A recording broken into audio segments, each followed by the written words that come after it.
What are you protecting yourself from? What are you defending against? In this video, I want to talk about the many layers of protection that we may be unconsciously wearing and carrying with us at all times.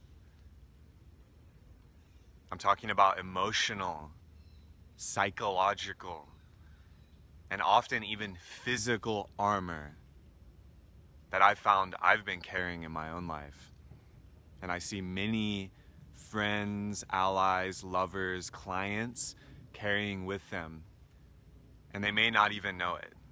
They may not even know what they're carrying, or the strategies they've employed, the habits they've installed, the lifestyle they've chosen in order to protect themselves from pain, whether that pain is real or that pain is imaginary.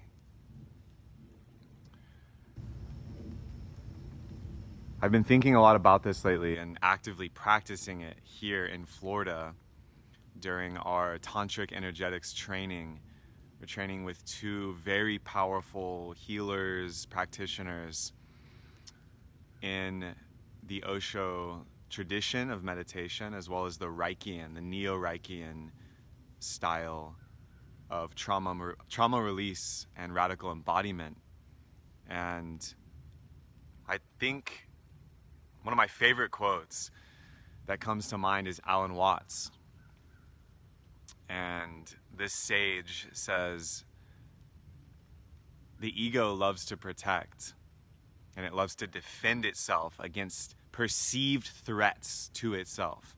And so when we realize with awareness, whether that's through an epiphany, through practice, through meditation, through tragedy, through luck, chance even, once we become aware that the ego is protecting us, like a loyal servant or a loyal dog, when we can stop protecting so much and stop defending ourselves in life, often psychologically and often defending our persona, we start to realize there's nothing to protect. Let me say that again. There's nothing to protect.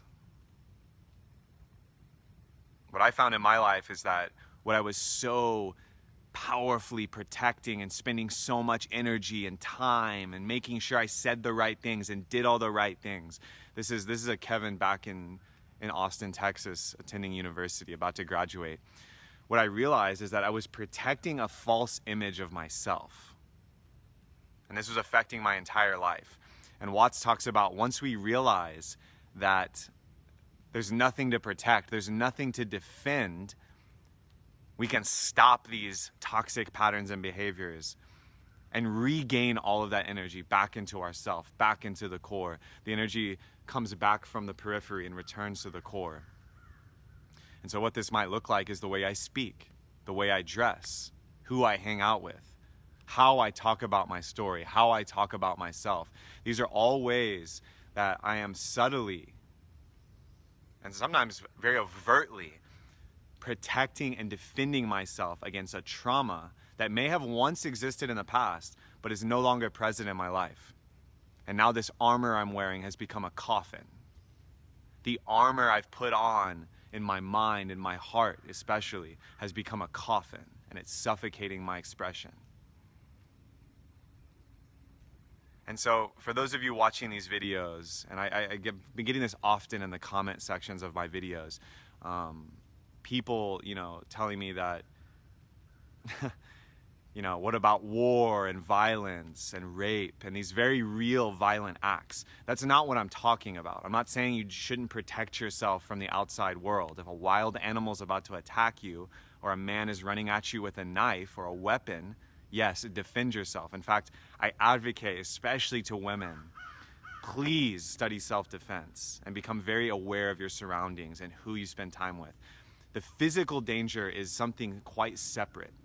And this can bleed into the mental and psychological armor, but the physical armoring and physical protection and defense is quite real. So we're not talking about deactivating the survival mechanism.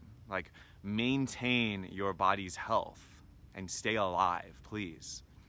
However, the ego walls that may have been put up inside your psychological world through the way you speak, through the way you hold yourself, even the way you hold your tissues in your body. You can hold all of these things in your being and not be aware of them. So I'm asking you, what are you protecting?